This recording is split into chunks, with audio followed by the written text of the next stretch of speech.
Yan guys, for today's video na naman tayo guys. So, andito tayo ngayon sa bukid. Ayan ang ating paligid.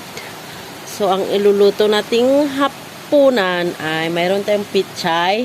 Ito na harvest natin. Baguio beans. At ang sardinas at luya. So, ayan, lulutuin na natin para sa ating pananghalian guys. So, ayan ang ating apoy. Ang nagbabagang apoy. Dito tayo magluluto kasi mahal ang gasol. Yan ang aking bagong kawali. Pinulot ko sa kabila. Pinulot ko doon sa kabila kapitbahay. Kasi yung kawali ko na maliit. Ninakaw na naman.